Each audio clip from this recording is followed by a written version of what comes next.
যোগ করার সময় তার মনের মধ্যে কোনো কুপ্রভাব, কুনীতি, কোনো কুচরিত্র লিপ্ত হতে পারবে না সে। কারণ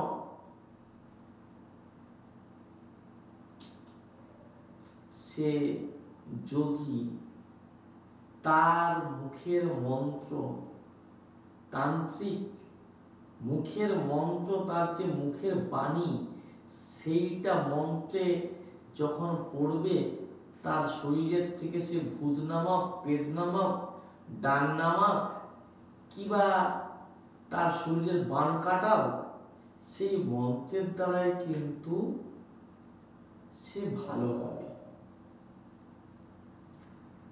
কিন্তু সে যদি সারাদিনে মিথ্যা কথা বলে, সেই মুখ থেকে মিথ্যা বানায়, তাহলে কি মন্ত্রটা কাজ করবে? কাজ করবে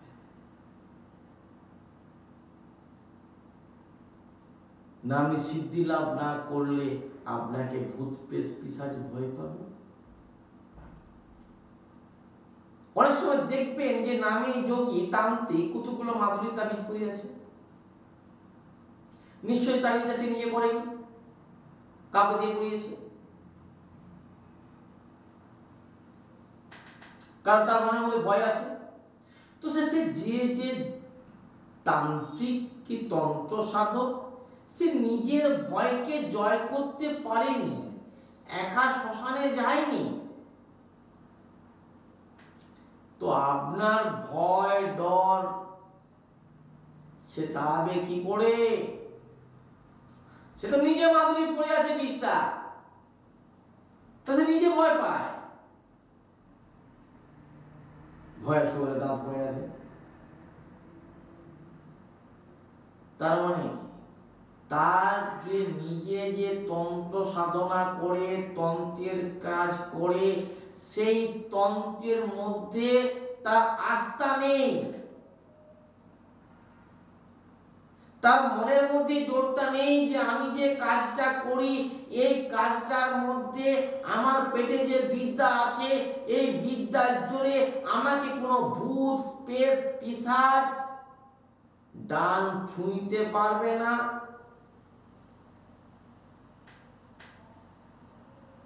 সেই জোরটা তার মনের মধ্যে নেই, কারণ সে সম্পূর্ণ বিদ্যাটায় পারদর্শক নয়। পারদর্শী নয় সে। কথাটা হচ্ছে কি, সে নিজেও ভয় পায়, সে নিজে ভয় পায়। আপনার কাজ কি করে করবে সে?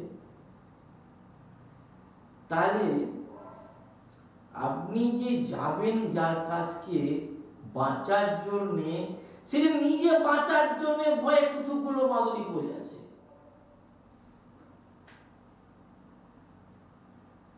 আপনার ভয় দূর করাবে কি করে? আপনার স্বামী স্ত্রীর মধ্যে গন্ডগোল লেগেছে, অশান্তি লেগেছে, আপনি তান্ত্রিক বাবার কাছকে যাচ্ছেন। যেই বাবার কাছকে গেছেন সেই বাবার খোঁজ কি আপনি নিয়েছেন? যে সে নিজে অশান্তির মধ্যে আছে, সে তার ঘরের মধ্যে যদি 5 জন থাকে, সে 5 জনের যদি সমস্যার সমাধান না করতে পারে, তাহলে আপনাদের সমস্যার সমাধান করতে পারবে কি করেছে? আপনারা কি করে ভরসা করে যান? দোষ তো আপনার। আমি তো বলবো দোষ আপনাদের। আপনি অ্যাস্ট্রোলজারের কাছে যাচ্ছেন হাত গণনা করতে, সে আপনার হাতের রেখা দেখবে, তারপরে ল্যাপটপ টিপবে, ল্যাপটপ টিপে আপনার ডেট অফ বার্থ দিয়ে টিপার করে রাশিফল তার মধ্যে লেখা হয়ে আছে সপ্টেম্বরে কোন রাশি, লগ্ন রাশি, ডেট অফ বার্থ টিপলে পেয়ে যাবে কি চলছে আপনার দশা, সেই দশাটাও কিন্তু ল্যাপটপের মধ্যে লেখা আছে। সেই লেখাটা দেখে দেখে পড়ে আপনাকে বলছে আপনার এই দশা আছে, ওই দশা আছে। সে কিন্তু ধার করা জিনিসটা নিচ্ছে, কারো কাছে দেখছে, দেখে পড়ে আপনাকে বলছে। সেকেন্ড যদি কোনো ভুল প্রেডিকশন থাকে সেটাও কিন্তু আপনাকে বলছে। এরপরে আপনাকে সাপোজ বলা গেল, সেখানে লেখা আছে, ঠিকই লেখা আছে যে আপনার এই রাশি আছে, এই রাশির মধ্যে আপনি পীড়িত, আপনি অশ্বগন্ধার শিকড় ধারণ করুন, কিংবা ক্ষীরকামূলের শিকড় ধারণ করুন। এরকম তো থাকে, লেখা আছে। কিংবা আপনি শ্বেত বেড়ার শিকড় ধারণ করুন, আপনাকে বলে দিল, লিখেও দিল। আপনি যেখানে শিকড়টা আনতে যাচ্ছেন সে হয়তো নিজেই জানেনি এটা কোনটা কোন গাছের শিকড়, তাকে যেটা দেওয়া হয়েছে সেটা সেই জানে, সে কিন্তু জানে না। আপনাকে ওখানে যদি ভুল কোনো শিকড় দেয়, কোনো গাছের শিকড়, তাহলে কি আপনার রোগটা সারবে? আপনি কোনো ডাক্তার দেখিয়েছেন, আপনাকে ডাক্তারটা লিখে দিয়েছে ওষুধ, ঠিক, আপনাকে ওষুধটা সঠিক দেয়নি, অন্য ওষুধ দিয়েছে, আপনার রোগ সারবে?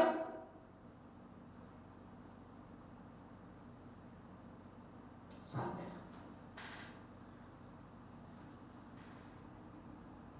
কারণ সে প্রেডিকশনটা ঠিক করেছে হয়তো, কিন্তু তার যে জিনিসগুলো ধারণ করার কথা সেগুলো কিন্তু ঠিক নেই। তাহলে আপনাকে কি করতে হবে?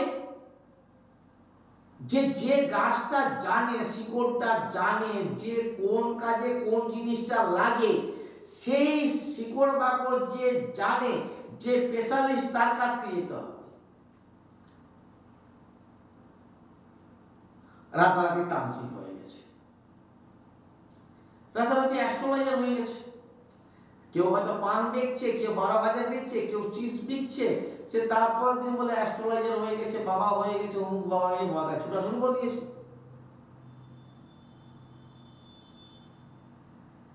হঠাৎ বাবা হয়ে গেল, বাবা হওয়ার শখ হলো, বাবা হয়ে গেল। ভুলভাল লোককে প্রেডিকশন করছে।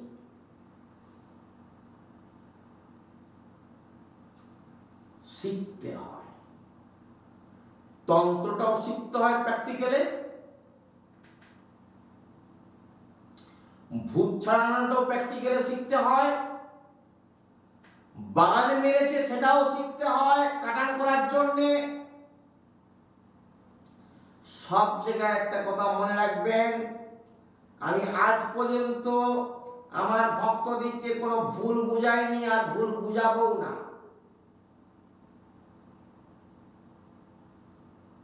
শিখতে হয়, কারণ তন্ত্রের মধ্যেও ভুল থাকে।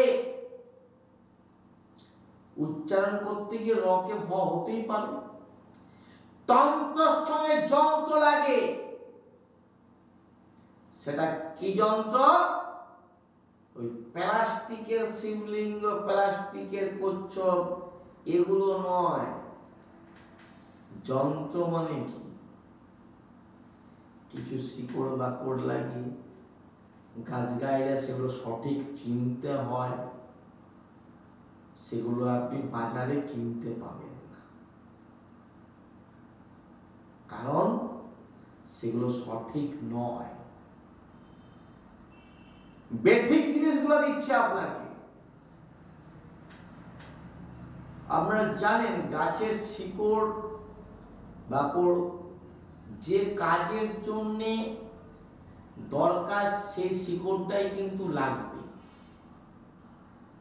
মন্ত্র দিয়ে আপনার গোটা গায়ে বান মেরে দিয়েছে, জ্বালা বান মেরেছে, কিংবা শুক্লা বান মেরেছে, আপনাকে কোবরাজ হোক, তান্ত্রিক হোক, যেই তন্ত্র সাধক যে হবে না কেন, সে তন্ত্র দিয়ে ঝেড়ে দিল। কিন্তু তাকে গায়ে মাখার জন্যে কিংবা শরীরে কোনো বাঁধার জন্যে সেটা কিন্তু শিকড়ের প্রয়োজন।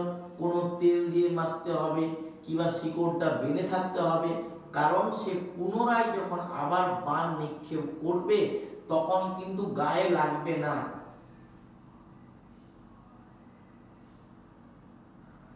তার জন্য শিকড়ের দরকার আছে। তাহলে সেই শিকড়টা কি আপনি বাজারে কিনতে পাবেন? পাবেন না, কারণ সেগুলোকে জানতে হয়, গাছগাছরা শিখতে হয়, দেখতে হয়, চিনতে হয়। এটা সম্পূর্ণ গুরুমুখী বিদ্যা। তন্ত্র তন্ত্র বই কিনে, কলেজ স্ট্রিট থেকে বই কিনে শেখা যায় না।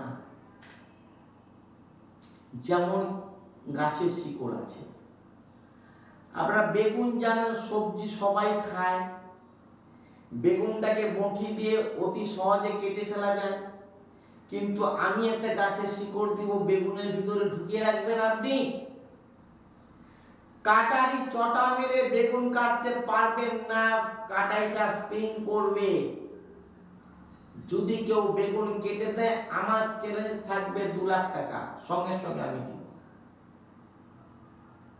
কারণ ওর মধ্যে গাছের শিকড় ঢুকানো রয়েছে, সে কাটতে দিবে না, চটাই বসবে না। এই শিকড় আগে যারা ডাকাতি করত, চোর ডাকাত ছিল, তাদের মধ্যে চামড়া কেটে শিকড়কে ঢুকিয়ে সেলাই করা থাকতো, যার জন্য তাদেরকে মারলে তাদের গায়ে লাগতো না, এবং তাদেরকে যারা যখন মরে যায় তখন তাদেরকে পুড়তে গেলে পুরাও হবে না, সে শিকড় চিরে বের করতে হবে, না হলে ওই বেগুন সিদ্ধর মতন সিদ্ধই হয়ে থাকবে। এটা একটা গাছ আমার কাছে আছে, চ্যালেঞ্জ। আরো গাছ আছে, গাছের শিকড় আপনি জীবের খোপে ঢুকিয়ে রাখবেন, ওই বালির মধ্যে যে কাঁকর গুলো থাকে না, কাঁকরকে দাঁতে চিবাবেন, ছলা চিবাচ্ছেন ভাববেন, ছলা চিবে ময়দা হয়ে গেছে, আপনি খেয়েও ফেলবেন, কিন্তু আপনি বুঝতে পারবেন না যে আপনি কাঁকর চিবাচ্ছেন। আর যে শিকড়টা আপনার জীবের মধ্যে রেখেছেন ওটা বের করে ফেলুন, তারপর দেখবেন দাঁতের অবস্থা খারাপ।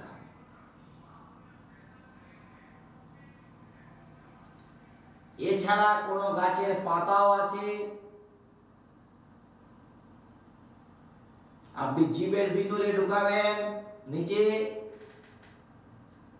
যতগুলো খুশি মিষ্টি খেয়ে যাবেন, আপনি মিষ্টি খাচ্ছেন না কোনো সবজি খাচ্ছেন কিছু বুঝতে পারবেন না, বেশাল, কোনো স্বাদ নেই।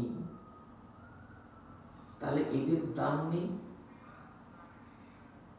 বশীকরণ বলছে, চিৎকার করছে বশীকরণ, 24 ঘন্টায় বশীকরণ, 3 মিনিটে বশীকরণ, ফালতু কথা।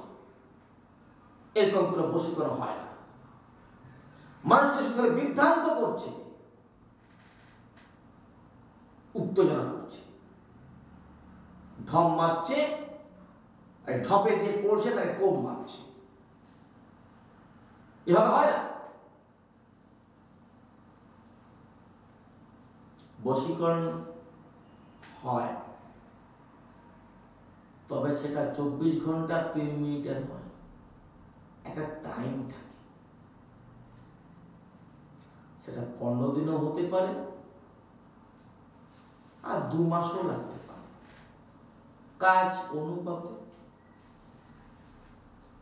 100% বশীকরণ আছে, কিন্তু বশীকরণ যে 100% আছে তা সঠিক লোকের কাছে যেতে হবে।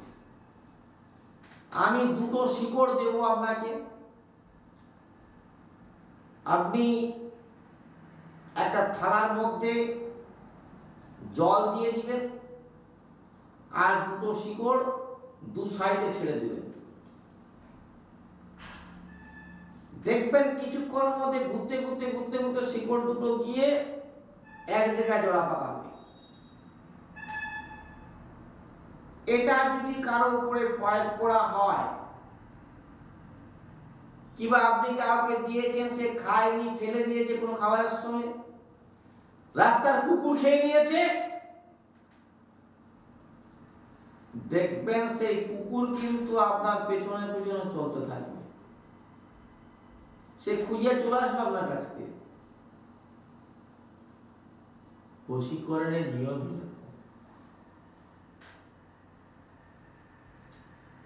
তাহলে কি থাকছে এখানে? তন্ত্রের সময় যন্ত্র কিন্তু অবশ্যই, এটাই যন্ত্র। এবারে কি হচ্ছে, আপনাকে ভূতে ধরেছে, জিনের দৃষ্টি আছে, কোন মেয়ে মানুষের সঙ্গে জিন আছে, কালপুরুষে আছে, সে বুঝতে পারছে, কাউকে কিছু বলতে পারছে না, কেউ বিশ্বাস করবে কিনা যে আমার কাছে কালপুরুষা আসে কি জিন আসে? জিন কালপুরুষা একই। আমার বাংলায় বলছি কালপুরুষা, আর মুসলিম ভাষায় বলছে জিন, হিন্দিতে বলছে জিন। এবারে কথাটা হচ্ছে, তো জিন কালপুরুষা এরা কিন্তু প্রকৃত মানুষের ক্ষতি করে। তো তাকে খেলাতে পারবে কে? ফাটকি ফুটকি তন্ত্র শিখেছে, টুকটাক শিখেছে, সে পারবে না খেলাতে, সে নিজে ভূতকে ভয় পায়। কে পারবে? যে ভূত রেখেছে, গণিত ভূত ছাড়ায় আর তান্ত্রিক ভূত রাখে। লোহাকে কে কাটবে? লোহাই কাটবে। সীতারাম সেনাপতি কোনদিন ভূত ছাড়াতে যায় না।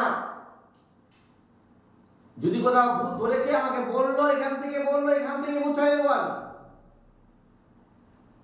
আর আমার কাছে যাদেরকে নিয়ে আসে, দীর্ঘদিন যাদেরকে ভূতে ধরেছে নিয়ে আসে, কিন্তু আমাকে ওই ঝাঁটা জুতা মারতে লাগে না। ভূত এমনি আমাকে দেখলে ছেড়ে যায়, কোনো ঝাঁটা জুতার গল্প নেই। ভূত যে ছাড়বে, যে ছাড়াতে জানে, সে ভূত নিজেও বুঝতে পারে যে আসল লোক আমাকে চলে যেতে হবে। কারণ ভূত তার শক্তি আছে, সে বুঝতে পারে ভুল ভবিষ্যতের কথা একমাত্র ভূতই বলতে পারে। কারণ ভূতপ্রেত যারা সাধনা করেছে তাদের কাছে এই পাওয়ারটা আছে। আমাকে অনেকে বলে, বাবা আপনি আমার এতগুলো কথা বলে দিলেন কিভাবে? আমি বলি, মা গো, আমি তো এই কাজটাই আমার পেশা, এটাই আমি করে আসছি। আমি তো নতুন নয়। নতুন যারা যোগী হয়েছে তারা ভাতকে বলবে অন্ন, আরো অনেক কিছুই বলবে, কিছু কথাকে কঠিন ভাবে বলার চেষ্টা করবে, কিন্তু বেশি কঠিন করতে গিয়ে ভুল হয়ে যাবে। ভূতের প্রভাব, শয়তানি প্রভাব আছে এবং থাকবেও সারা জীবন। কারণ ভূতপ্রেত আত্মারা অনেক সময় অতিপ্ত আত্মা। কোন আত্মাগুলো ক্ষিপ্ত হয় বেশি? আপনার বাড়িতে কেউ মারা গেছে, তার শ্রাদ্ধ শান্তি নিয়ম মতন করেছেন, যে জাগ লাগিয়ে দিয়ে গেছে সেই জাগ নিয়ম মতন করছেন। সাধ্য শান্তি করলে কিন্তু ভূতের মানে আত্মার প্রভাবটা কিন্তু অনেকটা কমে যায়। এবং অনেক সময় দেখবেন বেওয়ারিশ বডি পাওয়া যায়, জঙ্গল থেকে ও রাস্তায় কেউ মেরে দিয়েছে তার উপরে অত্যাচার করে, তার একটা আত্মার প্রভাব থেকে যায়, তার একটা ক্ষেপ থেকে যায়। সে কিন্তু খুঁজে বেড়ায় তাদেরকে যে মেরেছে তাদের বিপদ করার জন্যে কিংবা তাদেরকে মেরে ফেলার জন্য। কারণ তারা মারারও চেষ্টা করে এবং মেরেও ফেলে। অনেক সময় বাইক নিয়ে যাচ্ছে, অ্যাক্সিডেন্ট হচ্ছে, কাজ হচ্ছে, মানে মারা পড়ে যাচ্ছে, যে কোনো হয়তো একটা রোগ হয়ে গেল, কি গাছের ডাল পড়ে গেল গায়ে, এরকম ধরনের বিভিন্ন রকম তারা প্রভাব ফেলিয়ে থাকে।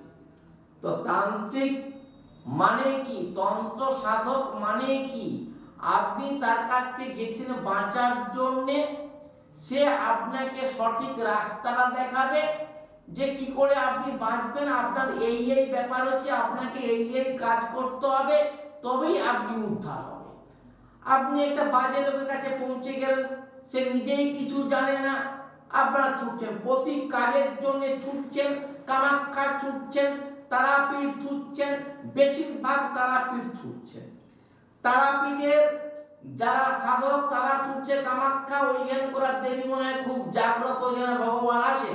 আর কামাখ্যা যারা পান্ডারা তারা ছুটতিছে তারাপীঠ, কালীঘাটে ছুটতিছে, যে ওইখানে মনে হয় ঠাকুরটা খুব বড় ঠাকুর, ভালো ঠাকুর, জাগ্রত ঠাকুর। তো ঠাকুর কোথায় আছে কিন্তু খুঁজে পাচ্ছেন।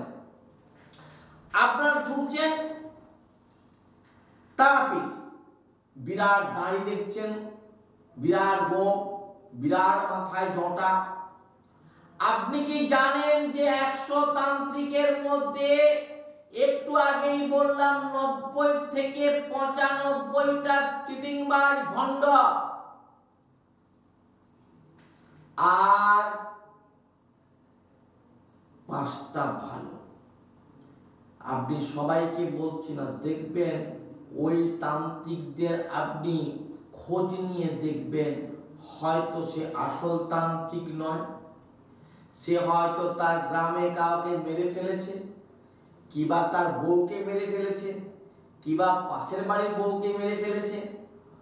পুলিশ ধরবে ভয়ে এসে এখানে চুল দাড়ি রেখে ফেলেছে, সাধুর বেশে বসে আছে। আর তাদের কাছ থেকে গেলে আমরা কাজ করার জন্য সে শয়তানের মতন কাজ করছে, কারণ সে তো আসল সাধু নয়, সে তো লুকিয়ে বসে আছে, সে সাধনার কিছু বোঝেই না। তান্ত্রিক তান্ত্রিক বলছে, সাধনায় কিছুই বোঝে না। তো এইরকম জায়গায় যদি আপনি যান তাহলে কি করে কাজ হবে? কামাখ্যায় গিয়েছেন, একটা সাধু ধরে ফেলেছেন। সাধু কোথায় বসে আছে? ফুটপাতে বসে আছে, বিরাট দাড়ি, বিরাট জটা নিয়ে। আরে দাড়িটা রাখছে, তাহলে চুল কাটার পয়সা নেই বলে দাড়িটা রেখেছে। তো সাধনা করছে বলে আপনি বুঝবেন কি করে এই সাধনা দাঁড়িয়েটা? আর এই সাধনার দাঁড়িয়ে থাকে তাহলে সে ফুটপাতে বসে আছে কেন? সে 10 টাকা 5 টাকা মারছে কেন মানুষের কাছে? 10 টাকা 5 টাকা মানুষের কাছে মারছে কেন সে? কারণ তার নেই, আস্তে কথা বল, তার কোন রকম ভাবে যোগ্যতাই নেই। যদি তার যোগ্যতা থাকতো তাহলে সে তো নিজে এসি করে বসে থাকতো, কিংবা পাহাড় পর্বতে গিয়ে বসে থাকতো। তার দর্শন করা মানে পাপ মুক্ত। আপনি যত বড়ই পাপী হোক না কেন, আপনি যত বড়ই পাপী হোক না কেন, পাপ মুক্ত। কারণ সে সিদ্ধ পুরুষ, সে ওই রকম ভাবে 10 টাকা 5 টাকা 100 টাকা 50 টাকা মানতে যাবে না। তার যোগ্যতা রইলে তার কাছেই মানুষ দৌড়ে যাবে, সে মেলাতে ছুটে আসবে না। অনেকে কুম্ভ মেলা গিয়েছেন, স্নান করার জন্য ভালো, স্নান করা ভালো, কিন্তু আপনাকে বলবো আমি, আপনার যেটা রোগ হয়েছে সেটার জন্য আপনাকে ওষুধ খাইতে হবে। স্নান করলে কিন্তু রোগটা কাটবে না, কারণ রোগ যেটা রোগী হবে সেটা কাটাতে হবে। গঙ্গায় স্নান করছেন, বাদ থেকে লোক গিয়ে গঙ্গায় স্নান করলে পাপ মুক্ত হয়, আমরাও জানি, শুনেছি, কিন্তু গঙ্গার পাশের লোক গঙ্গাতে পায়খানা করতেছে। অনেক জীব জানোয়ার কিন্তু গঙ্গার মধ্যে পড়ে আছে, তারা মুক্ত হয়ে গেছে পাপ থেকে, অনেক মাছও আছে মুক্ত হচ্ছে না। এগুলো আয় করা লোক বলেছে ঠিক কথা, কিন্তু কিছু কিছু ব্যাপার তো মেনে চলতে হয়। কিন্তু আপনাদেরকে আমি বলবো, যখন পা ফেলাবেন, কোথাও যাবেন, আপনাকে সঠিক রাস্তা দেখাবার কিন্তু কোনো মানুষ নেই। আপনাকে সঠিক জায়গায় যেতে গেলে সঠিক লোকের সন্ধানে যেতে হবে, করতে হবে। আর আমাকে যদি পেতে চান তাহলে গুরুজি সীতারাম সেনাপতি ফেসবুক, টুইটার, ইউটিউব, আর না হলে এসএস বাংলা টিভি চ্যানেল। আজকে এইটুকু, নমস্কার, ভালো থাকবেন, ভালো রাখবেন মানুষকে, আর নিজেরাও ভালো থাকবেন। আপনি একা ভালো থাকবেন আর মানুষ ভালো থাকবে না, এটা করবেন না। আপনিও ভালো থাকবেন, অপরকে ভালো রাখার সুযোগ করে দিবেন, যাতে তারা ভালো থাকে সেই সুযোগটা করে দিবেন। কারণ আপনি ভালো থাকবেন, আপনার ছেলে মেয়ে ভালো আছে, কাউকে মেরে দিলেন, তার ঘরে বাচ্চা আছে, বউ আছে, তারা কোথায় যাবে? সেগুলো ভেবে চলুন। ভালো থাকুন, সুস্থ থাকুন। জয় মা দক্ষিণাকালী।